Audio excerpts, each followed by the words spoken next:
여러분, 요즘 아침 저녁으로는 가을 바람이 상큼하지 않으신가요? 무더웠던 더위는 이제 가을에게 자리를 내주고 비켜가고 있네요. 저는 새벽 기상과 함께 아침 걷기 운동을 자주 하게 됩니다. 무엇보다 자신의 건강을 위한 루틴 생활이 중요하다고 생각합니다. 무엇보다 뇌 질환에 대해서는 소리 없이 발병되는 경우가 많기에 더욱 신경이 쓰이기에 아침 기상과 함께 따뜻한 차를 마시고 주변 산책을 하며 하루를 맞이하고 있습니다. 여러분은 어떤 루틴 생활을 하시는지 궁금합니다. 지금 이 순간에도 우리나라에서는 하루에 300명이 넘는 분들이 뇌졸중으로 쓰러지고 계십니다. 2021년 기준으로 10만 8,950건의 뇌졸중이 발생했는데 이는 4분마다 1명씩 뇌졸중 환자가 생긴다는 뜻입니다. 더 충격적인 사실은 뇌졸중 환자의 80%가 60세 이상이라는 점입니다. 하지만 최근에는 20대부터 40대까지도 뇌졸중 환자가 계속 늘어나고 있습니다. 과연 우리는 이 무서운 질병으로부터 안전할 수 있을까요? 안녕하세요. 30년 넘게 신경과에서 뇌졸중 환자분들을 치료해온 의사입니다. 지난주에 제게 온 한 환자분 이야기를 들려드릴게요. 50대 초반의 김모 씨는 평소 건강하다고 생각하셨던 분이었습니다. 그런데 어느 날 아침 양치질을 하다가 갑자기 오른쪽 팔에 힘이 빠지면서 칫솔을 떨어뜨렸습니다. 처음에는 단순히 잠을 잘못 잤나 하고 넘어가려 했는데 말을 할 때 혀가 꼬이는 느낌이 들었습니다. 다행히 가족분이 즉시 병원으로 모셔왔고 골든타임 내에 치료를 받을 수 있었습니다. 저의 친척 중에도 식사를 하시다가 갑자기 수저를 든 손에 힘이 빠지면서 숟가락을 떨어뜨리는 일이 생겨 저에게 급하게 전화를 한 적이 있습니다. 바로 주변 응급실 병원으로 가셔서 골든타임의 치료를 받아 후유증 없이 지금도 건강하게 지내고 계십니다. 그만큼 뇌졸중의 조기 증상을 무시하지 않고 적절한 의료인의 도움을 받아야 한다는 것을 강조하고 싶습니다. 김 씨처럼 뇌졸중은 정말 예고 없이 찾아옵니다. 하지만 오늘 제가 말씀드릴 내용을 잘 들어보시면 여러분도 충분히 예방할 수 있습니다. 특히 제가 30년간 환자분들을 치료하면서 직접 확인한 효과적인 예방법들을 알려드릴 테니까 끝까지 집중해서 들어보시기 바랍니다. 이 영상이 도움이 되실 것 같다면 구독과 좋아요도 꼭 부탁드립니다. 먼저 뇌졸중이 무엇인지부터 정확히 알아보겠습니다. 뇌졸중은 크게 두 가지로 나뉩니다. 뇌혈관이 막히는 뇌경색과 뇌혈관이 터지는 뇌출혈입니다. 전체 뇌졸중 환자의 76%가 뇌경색, 15%가 뇌출혈, 9%가 지주막 하출혈입니다. 뇌경색은 주로 동맥 경화 때문에 생깁니다. 고혈압, 당뇨병, 고지혈증으로 인해 혈관벽에 기름때가 쌓이고 이것이 떨어져 나가면서 뇌혈관을 막는 거죠. 마치 수도관에 녹이 슬어서 물이 안 나오는 것과 같습니다. 뇌출혈은 주로 고혈압 때문입니다. 혈압이 높으면 혈관벽에 계속 압력이 가해져서 결국 터지게 됩니다. 호스에 물을 너무 세게 틀면 터지는 것과 같은 원리입니다. 쉽게 이해가 되시죠? 그런데 여기서 정말 중요한 사실 하나를 말씀드릴게요. 뇌졸중으로 응급실에 온 환자의 72%가 전날까지는 아무 증상이 없었다는 겁니다. 정말 갑자기 오는 병이죠. 그래서 예방이 무엇보다 중요합니다.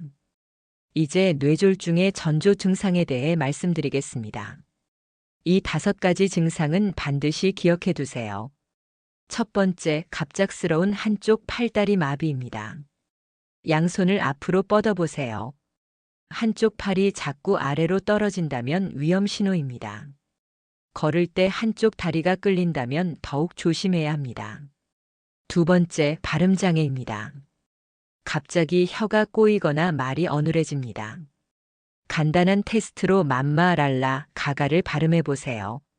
평소보다 어렵다면 주의해야 합니다. 세 번째, 심한 어지럼증입니다. 세상이 빙빙 도는 것 같은 어지럼증이 갑자기 옵니다. 서 있기도 힘들 정도라면 뇌졸중을 의심해 봐야 합니다.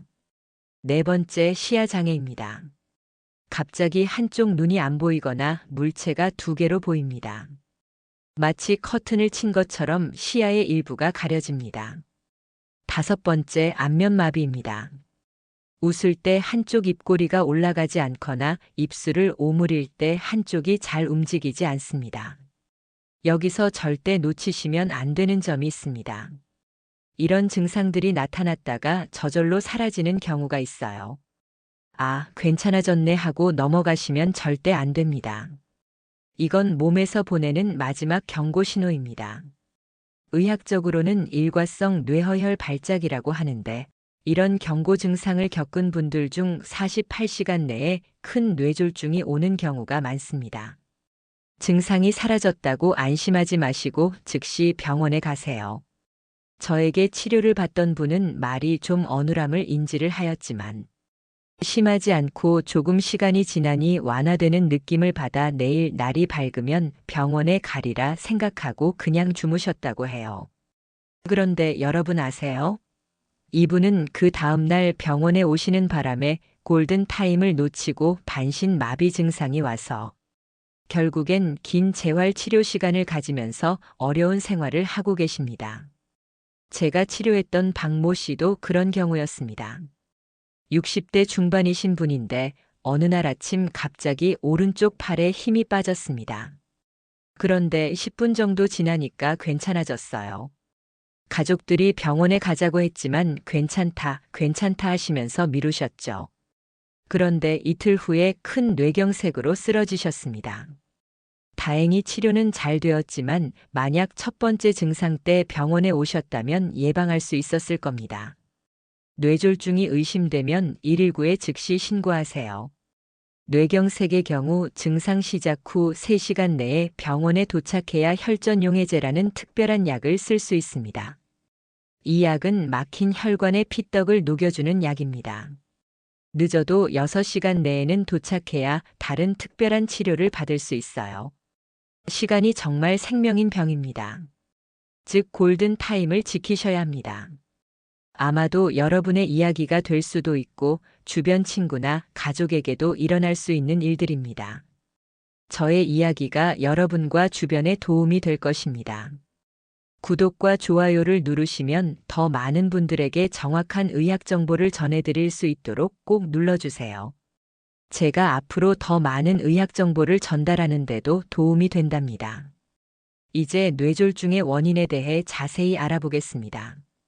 가장 중요한 원인은 고혈압입니다. 수축기 혈압이 140 이상, 확장기 혈압이 90 이상이면 고혈압입니다. 우리나라 성인 3명 중 1명이 고혈압 환자입니다. 고혈압은 증상이 없어서 침묵의 살인자라고 불립니다. 두 번째는 당뇨병입니다. 혈당이 높으면 혈관벽이 손상됩니다. 공복 혈당이 126 이상이면 당뇨병을 의심해야 합니다. 당화혈색소도 중요한데 이는 지난 2-3개월 동안의 평균 혈당을 보여줍니다. 당화혈색소 확인도 중요합니다. 그리고 당독소 제거도 중요하기에 요즘 다이어트 프로그램에서 해독 프로그램 과정이 필수입니다. 세 번째는 고지혈증입니다. 총 콜레스테롤이 240 이상, LDL 콜레스테롤이 160 이상이면 위험합니다. LDL은 나쁜 콜레스테롤로 혈관벽에 기름때를 만듭니다. 네 번째는 심방세동입니다. 심장이 불규칙하게 뛰는 부정맥의 일종인데 심장에서 피떡이 만들어져 뇌로 날아갈 수 있습니다. 증상이 없는 경우가 많아서 정기검진이 중요합니다. 여러분 혈액이 중요한 이유를 아시겠죠? 혈액은 온몸을 순환하며 신선한 산소를 공급하고 있습니다. 모든 생명체는 산소가 필요한 것은 다 아시잖아요. 혈액의 기능 중 산소를 운반하는 중요한 역할이 있습니다. 우리가 흔히 알고 있듯이 만병의 근원은 혈액 공급에 문제가 있으면 건강하지 못하다는 이야기가가 이런 이유입니다. 다섯 번째는 흡연입니다. 담배는 혈관을 직접 손상시키고 혈전을 만들기 쉽게 합니다. 뇌졸중 위험을 2배로 높입니다. 특히 담배의 니코틴 성분은 혈관을 축소시켜 혈액순환 장애를 일으키고 결국에는 전신의 혈액 공급을 방해하고 있습니다. 6번째는 과음입니다. 적당한 음주는 괜찮지만 과음은 혈압을 올리고 부정맥을 유발합니다. 남성은 하루 2잔, 여성은 1잔 이하가 적당합니다. 7번째는 비만입니다. 체질량 지수가 25 이상이면 비만입니다. 복부 비만도 중요한데 남성은 허리둘레 90cm, 여성은 85cm를 넘으면 위험합니다. 비만 체질을 개선하기 위한 체질 개선 프로그램을 적극 추천드립니다. 같은 음식을 먹어도 살이 찌는 사람이 있고 그렇지 않은 사람도 있지요. 나는 물만 먹어도 살이 찌는 것 같다. 혹은 나는 아무리 먹어도 살이 안 찐다는 분도 계십니다. 제 주변에도 그런 분이 계십니다. 저는 몸의 독소 제거 프로그램을 추천하곤 합니다. 상당히 좋은 효과를 보이고 있습니다. 가장 중요한 식습관을 개선해야 한다는 것입니다. 8번째는 운동 부족입니다. 규칙적인 운동은 혈압을 낮추고 혈액순환을 개선합니다. 저도 몇 년간 꾸준하게 요가와 필라테스를 하고 있습니다. 물론 새벽 걷기 운동도 하고 있지요. 일부러 체중 감량을 하지 않아도 체중은 늘 평균치를 유지하고 있습니다. 물론 식사 섭취 메뉴도 중요합니다. 9번째는 스트레스입니다. 만성적인 스트레스는 혈압을 올리고 혈관을 손상시킵니다.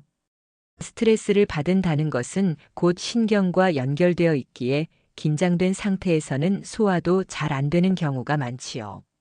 마지막으로 가족력입니다. 부모나 형제 중에 뇌졸중 환자가 있으면 위험도가 높아집니다. 가족력을 잘 확인해 보시고 여러분의 생활 습관이나 식사 등 일상생활을 정리할 것을 강력하게 부탁드립니다. 저는 개인적으로 식습관이 중요하다고 생각합니다. 저는 개인적으로 주요 식사 위주의 식단을 준비합니다. 식사를 든든하게 하면 불필요하게 간식을 자주 찾지 않습니다. 식사량이 부족하니 자꾸 간식을 찾게 되고 간식을 먹었으니 다음 식사도 제대로 하지 못하게 됩니다. 균형 잡힌 영양 섭취를 할 수 있도록 식단을 구성해야 합니다. 특히 환절기에는 더욱 조심해야 합니다. 아침 저녁 온도차가 크면 혈관이 갑자기 수축하면서 뇌졸중 위험이 높아집니다. 따뜻한 실내에서 추운 화장실로 갈 때 특히 주의하세요. 여름철에도 위험합니다. 땀을 많이 흘리면 혈액이 끈적끈적해져서 혈전이 생기기 쉽습니다. 충분한 수분 섭취가 중요합니다. 여름철이 되면 노인분의 외부 활동을 제한하라는 문자를 받곤 하지요. 안타깝게도 더위에 밭에서 일하시다가 변을 당하시는 경우가 간혹 뉴스에 나오고 있지 않습니까? 흘린 땀과 보충하는 물의 균형이 맞지 않아 혈전이 생겨 생명을 위험에 빠뜨리는 경우가 있습니다. 이제 뇌졸중 예방에 좋은 음식에 대해 말씀드리겠습니다. 특히 과일 중에서도 효과가 입증된 것들을 소개해 드릴게요. 첫 번째는 바나나입니다. 바나나에는 칼륨이 풍부합니다. 칼륨은 체내 나트륨을 배출시켜 혈압을 낮춰줍니다. 하루 1개씩 드시면 뇌졸중 위험을 9%나 줄일 수 있습니다. 바나나의 마그네슘은 혈관을 이완시키고 비타민 B6는 신경계를 보호합니다. 미국 국립보건원 연구에 따르면 비타민 B6 부족은 뇌졸중 위험을 높인다고 합니다. 두 번째는 사과입니다. 하루 1개 사과는 의사를 멀리한다는 말이 정말 맞습니다. 사과의 펙틴은 혈중 콜레스테롤을 낮춰줍니다. 퀘르세틴은 강력한 항산화 작용을 해서 혈소판 응집을 억제합니다. 쉽게 말해 피가 뭉치는 걸 막아주는 거죠.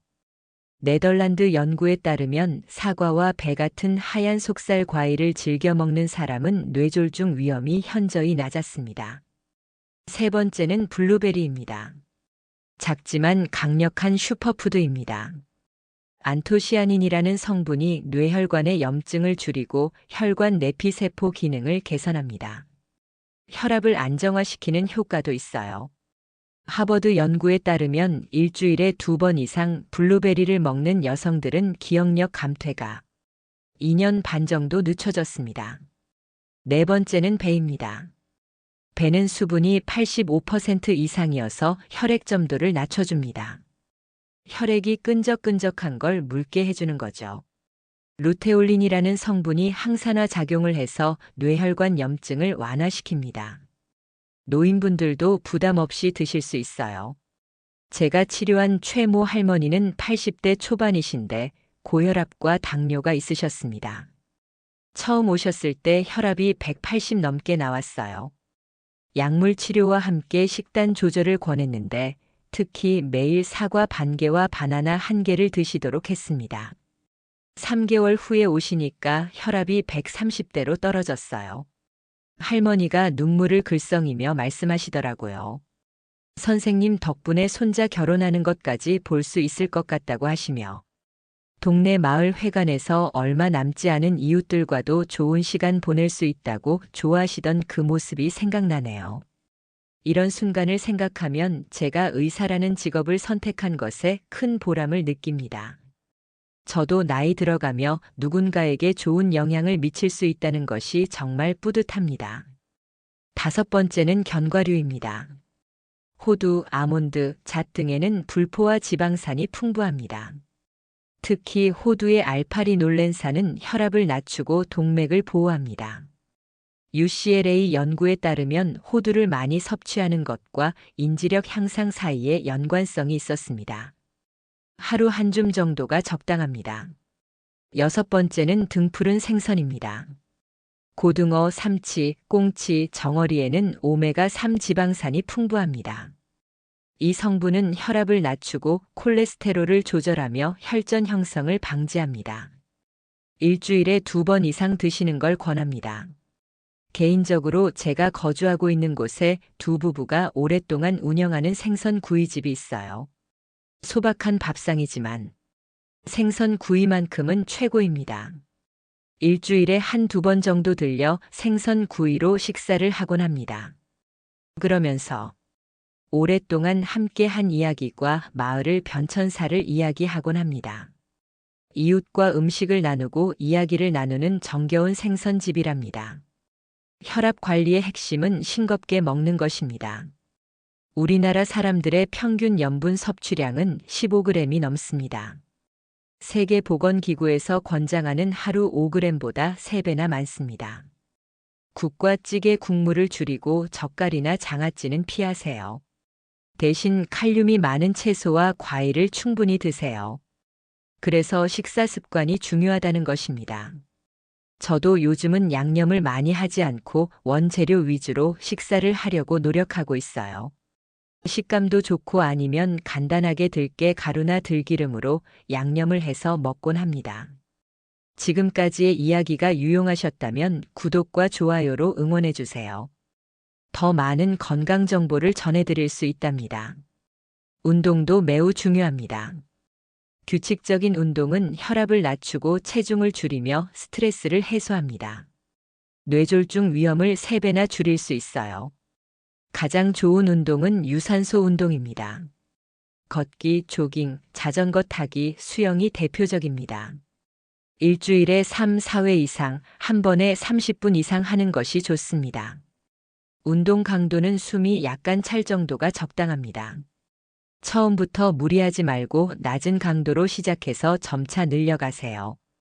여러분 건강검진 항목에 일주일에 숨이 차도록 하는 운동을 몇 회 하십니까? 라는 항목이 있습니다. 그만큼 숨이 차게 하는 운동의 횟수가 중요합니다. 숨이 차게 운동을 한다는 것은 그만큼 심장 박동이 자주 일어난다는 것, 즉 심장 운동에도 도움이 된다는 것입니다. 고혈압 환자는 특히 유산소 운동이 도움됩니다. 보디빌딩이나 윗몸 일으키기 같은 격렬한 근력 운동은 혈압을 급격히 올릴 수 있어서 피하는 것이 좋습니다. 운동 전에는 반드시 준비 운동을 5분 정도 하세요. 스트레칭으로 몸을 풀어주면 부상을 예방할 수 있습니다. 운동 후에도 정리 운동을 해서 점차 강도를 줄여가며 마무리하세요. 일상생활에서도 활동량을 늘릴 수 있습니다. 엘리베이터 대신 계단을 이용하고 가까운 거리는 걸어가세요. 버스나 지하철을 이용할 때는 한두 정거장 전에 내려서 걸어가는 것도 좋습니다. 차를 조금 멀리 주차하고 걸어가는 것만으로도 운동이 됩니다. 일상에서 활용할 수 있는 좋은 사례라고 생각됩니다. 여러분들 중에서 이미 실천하고 계신 분들이 많으실 것으로 생각이 됩니다. 혹시 아직 이시라면 내 생활 환경에서 할 수 있는 것을 찾아 꾸준하게 실행해 보세요. 분명 몸의 변화를 느끼실 수 있을 것입니다. 제가 치료한 이 모 사장님은 50대 후반인데 일이 너무 바빠서 운동할 시간이 없다고 하셨어요. 혈압이 160까지 올라갔었거든요. 그래서 일상생활에서 할 수 있는 운동을 권했습니다. 사무실이 10층인데 엘리베이터 대신 계단을 이용하고 점심시간에는 30분씩 빠르게 걷기를 하셨어요. 6개월 후에 혈압이 130대로 떨어졌고 체중도 5kg이나 빠졌습니다. 선생님, 이렇게 간단한 방법으로도 이렇게 효과가 있을 줄 몰랐어요 라고 하시더라고요. 스트레스 관리도 중요합니다. 만성적인 스트레스는 혈압을 올리고 혈관을 손상시킵니다. 깊은 호흡, 명상, 요가 등이 도움됩니다. 충분한 수면도 필요해요. 하루 7에서 8시간 정도 숙면해서 주무시는 것이 좋습니다. 특히 나이가 들어감에 따라 남성분들은 전립선으로 고생을 하시어 수면 방해를 받은 경우를 많이 보게 됩니다. 물론 비뇨기과적인 치료를 함께 하지만 밤에 소변을 자주 보러 가기에 잠에서 깨어나 다시 잠을 이룰 수 없어 수면 장애를 함께 호소합니다. 결국엔 삶의 질이 많이 떨어진다는 것입니다. 잠이 보약이란 말을 실감합니다. 머리가 닿기만 하면 잠이 든다는 분도 계시지요. 저도 그렇습니다. 밤에 깨지 않고 숙면을 하게 되니 눈을 뜨면 몸이 아주 가볍다는 것을 느낍니다. 금연은 필수입니다. 담배를 끊으면 1년 후에 심혈관 질환 위험이 절반으로 줄어듭니다. 금연이 어려우시다면 의사와 상담해서 도움을 받으세요. 정기검진도 빼놓을 수 없습니다. 40세 이상이시라면 최소한 1년에 한 번은 건강검진을 받으세요. 혈압, 혈당, 콜레스테롤을 정기적으로 확인하는 것이 중요합니다. 특히 60세 이상이시라면 더 자주 검사 받으시는 것이 좋겠어요. 경동맥 초음파도 유용합니다. 목의 혈관 상태를 확인해서 동맥 경화 정도를 알 수 있어요. 뇌 MRI와 MRA로는 뇌혈관의 협착이나 동맥류를 찾아낼 수 있습니다. 심방세동 검사도 필요합니다. 심전도로 확인하는데 때로는 24시간 심전도 검사가 필요할 수도 있어요. 증상이 없는 경우가 많아서 정기 검사가 중요합니다. 코골이가 심하시다면 수면다원 검사도 받아보세요. 수면 무호흡증은 뇌졸중 위험을 높입니다. 잠을 자다가 갑자기 조용해지고 다시 큰 소리로 숨을 쉬는 패턴이 반복된다면 검사 받아보시기 바랍니다. 제 환자분 중에 코골이 증상이 있던 분에게 체중 조절을 먼저 권한 사례가 있습니다. 본인의 의지로 체중과 생활 패턴을 바꿈으로써 해결된 사례도 있습니다. 자신의 건강 관리를 위한 자신의 노력이 먼저라는 생각에는 변함이 없습니다. 지금까지 뇌졸중 예방에 대해 자세히 말씀드렸습니다. 정리해보면 혈압 관리, 당뇨 관리, 콜레스테롤 관리가 기본입니다. 여기에 금연, 절주, 규칙적인 운동, 건강한 식단, 스트레스 관리, 정기 검진이 더해지면 뇌졸중을 충분히 예방할 수 있습니다. 특히 오늘 말씀드린 바나나, 사과, 블루베리, 배 같은 과일들을 꾸준히 드시고 주 3회 이상 30분씩 유산소 운동을 하시면 뇌졸중 위험을 크게 줄일 수 있습니다. 뇌졸중은 예방이 가장 중요합니다. 한번 생기면 완전히 회복하기 어렵거든요. 즉 신경이 지배하는 영역에 따라 마비 증상이 동반되기 때문입니다. 신체 마비가 발생되면 남은 삶의 방향에 많은 제한이 생기고 자존감도 낮아지고 의욕을 상실하는 경우는 많이 보기 때문입니다. 자신이 건강 관리를 제대로 하지 않은 것에 대한 자책감을 느끼시는 분도 많습니다. 그리고 가족과의 문제도 많이 생기는 것을 보면서 안타깝다는 생각을 많이 했습니다. 그런데 발생이 된 이후 타인이 도와줄 방법이 그리 많지 않다는 것입니다. 하지만 오늘 말씀드린 내용들을 실천하시면 충분히 예방할 수 있습니다. 여러분의 건강한 노후를 위해 지금부터라도 실천해 보세요. 건강은 하루아침에 만들어지는 것이 아닙니다. 꾸준한 관리가 필요해요. 작은 변화라도 시작하는 것이 중요합니다. 혹시 궁금한 점이나 더 자세한 정보가 필요하시다면 댓글로 남겨주세요. 성심껏 답변 드리겠습니다. 이 영상이 도움이 되셨다면 구독과 좋아요, 그리고 주변 분들에게도 공유해 주세요. 여러분의 작은 관심이 누군가의 생명을 구할 수 있다고 생각해 주세요.